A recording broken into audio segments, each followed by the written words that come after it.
All of it.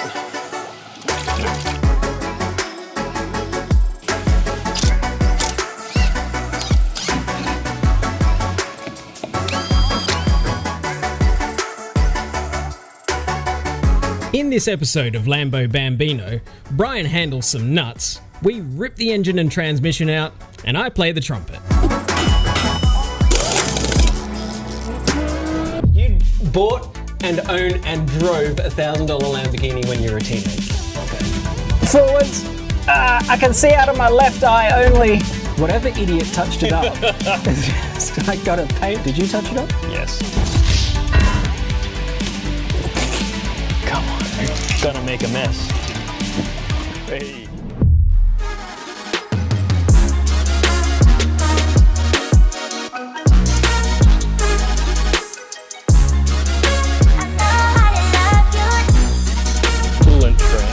Is this one.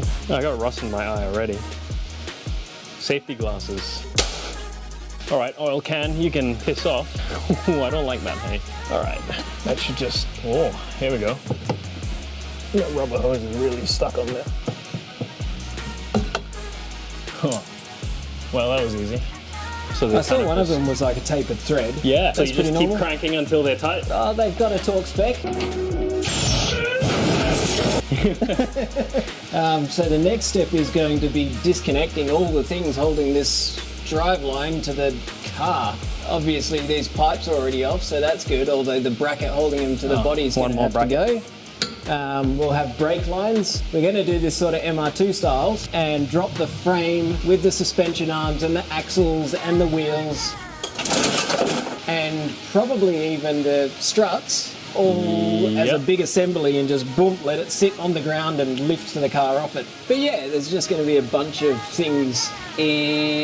That's accelerator cable. So yeah, probably just undo that off the engine and throw it to the side. In that case, we'd also have to, everywhere it's clips to the frame. Take screws. No, it's a self-tapper. It's a wood screw. Yeah, that makes it better. Yeah. Where's the fuel tank? It's got a split fuel tank, so it's here, I want to say, and the other half is here. Hold on, does that mean that the rear passengers are sitting on top of the fuel tanks? Yes. I don't know if that would pass current safety standards. What is that? Oh, is that fuel light? I don't know. Is that a fuel filter? I'm guessing. Oh, that looks weird as. What's the bet they don't make that filter anymore? Oh, 100%. So I guess we can just undo the fuel line right there. Is that the wiring harness? Right next to the exhaust pipe? No wonder these caught on fire a lot. Oh my God, you can basically make it touch the exhaust. Which the engine would do when you're running. Probably. The handbrake cable was touching the rim. It's a good thing we didn't drive this very much. I'm just unbolting this ground strap now. No, that's not. Okay. Ta-da. Yeah, let's do clutch.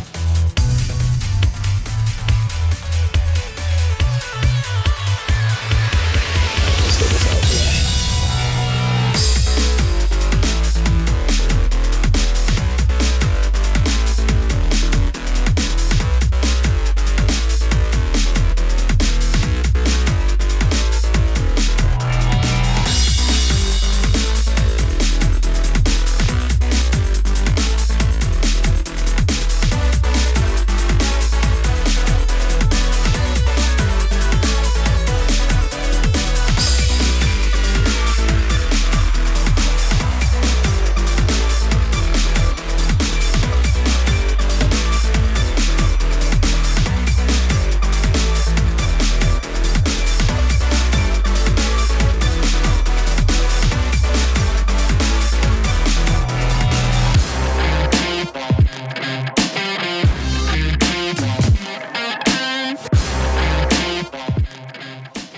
So on the top side now, what we have to undo is these AC lines here. It looks like there's a few wires here and there we have to undo. We'll have to take off some of the coolant lines for the reservoir, distributor leads. It looks like we're lucky it's just one fuel line going in from there at the fuel filter. Undo the strut tops, and then we can drop the subframe out.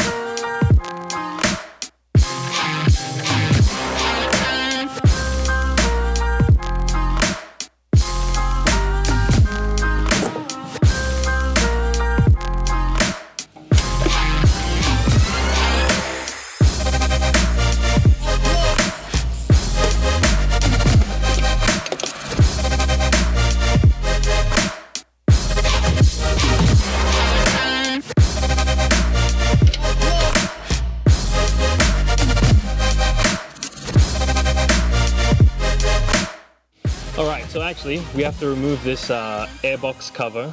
It's a bit of a mission. There's about 1 billion bolts in this thing, and the threads are always really long.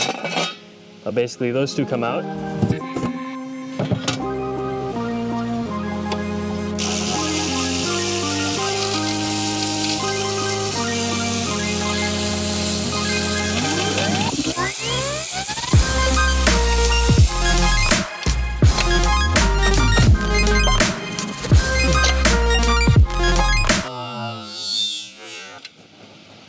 Shit. It's gone in the abyss.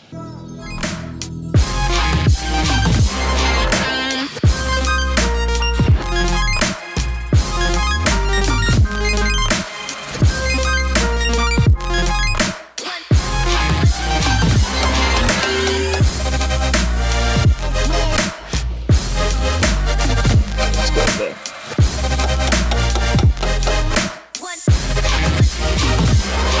So all that's left is basically a couple of wires here, a couple of wires on the distributor, the main harness consisting of 4 wires, then yeah, just the suspension and the subframe bolts, and we're done. All right, so we got all the wires loose, I hope. Let's find out. Let's get the main harness off.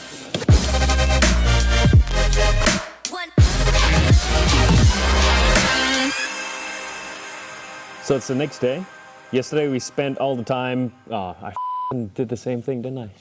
Yesterday we unplugged everything off the engine, so all the wires, all the cables and hoses. So next we will be unbolting the suspension, then we have to unbolt the subframe and then lower that out of the car. Easy.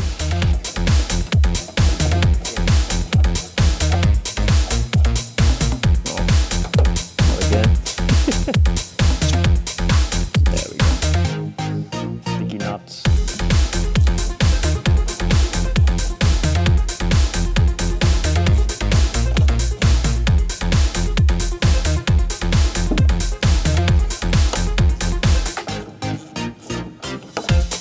There it goes. Sweet.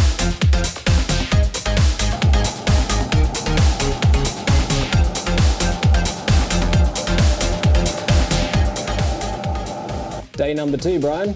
Yeah, I'm excited. You did pretty well. Well, I think so. I did miss 1 wire. There's only like 3 wires in the whole entire harness anyway. 1 of 3, that's One of important.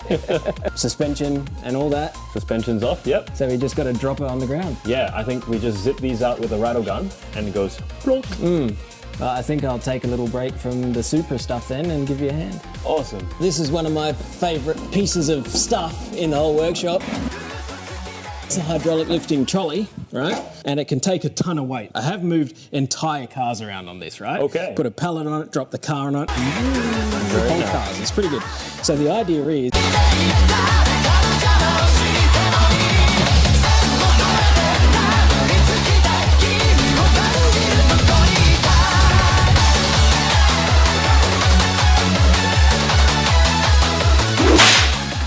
Instead of having to put the car down on the ground and then lay under and try and undo bolts, you can actually bring this down to half height and get the trolley underneath it, holding the transmission and the engine and the frame and the suspension, everything resting on this trolley.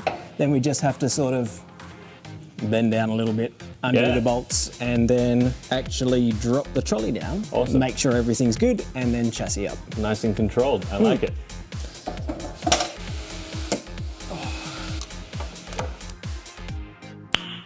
Nice.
lie, Brian. You've enabled one of my childhood fantasies.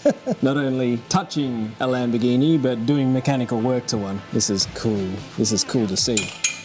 That's cool to be down there. I've always liked the look of these exotic V8s. They're always a big, wide, 90-degree V, but also very tall. Right. Because being mid-engine, there's no real height issue, so they're not trying to cram them into a front engine bay kind of thing. Yep. So these and the Ferrari ones especially, they just let those heads go out as far as they want to. Super tall engine. You can never put it in the front of the car.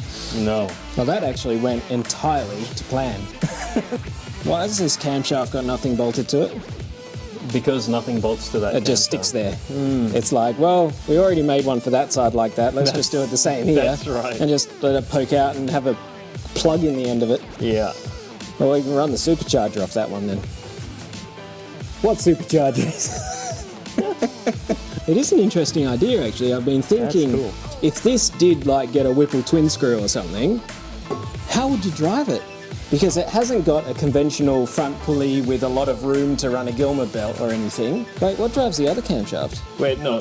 The camshafts get driven on this side. That's and then that's so there's no lay shaft. Okay, that's just like an idler or something. So there's a belt. Is it timing belt? It is timing belt. So timing belt drives a camshaft, which at the other end drives a pulley, which drives another pulley, which drives a distributor, which drives the water pump, and also the alternator comes off that somewhere. I think we'll have to look at one.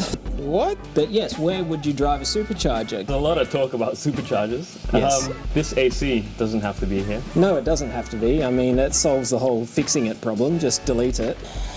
I think deleting the aircon and coming up with a new belt system instead of this double single rib nonsense that belongs on a Land Cruiser, and putting a toothed belt in place of that would be the way you'd probably run the supercharger upside down in there somehow and create some manifold where it came out into a center intercooler and then into there.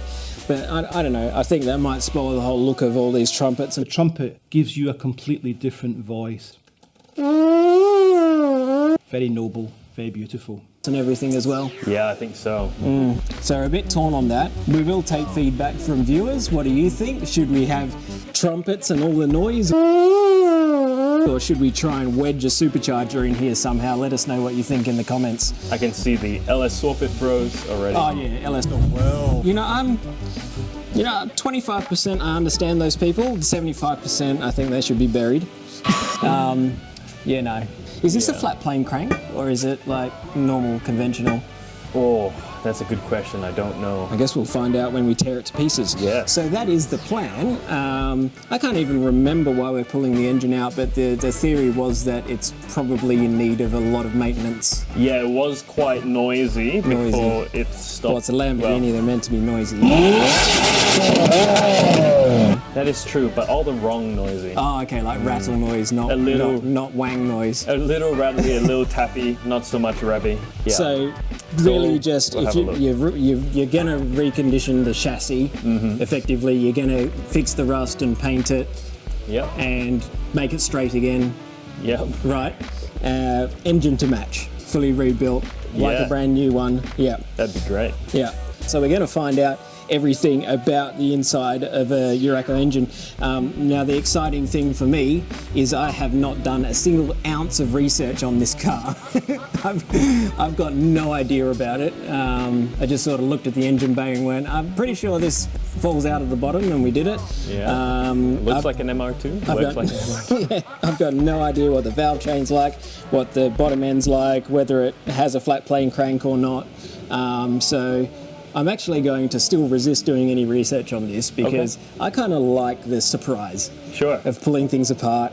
And I promise I know what I'm doing enough to not break anything. And we will read the manual before we try and put it back together, all right? You'll have to learn Italian. Mamma mia. It's got pictures? It has pictures. Oh, look at the pictures. That'll work. That's how I usually read books anyway. Okay, I'm excited. So we need to extract the engine out of the frame, separate the transmission, maybe not in that order, or maybe in that order, and finally get it onto an engine stand. Then we can begin the whole disassembly of it. Yeah. That will be next episode.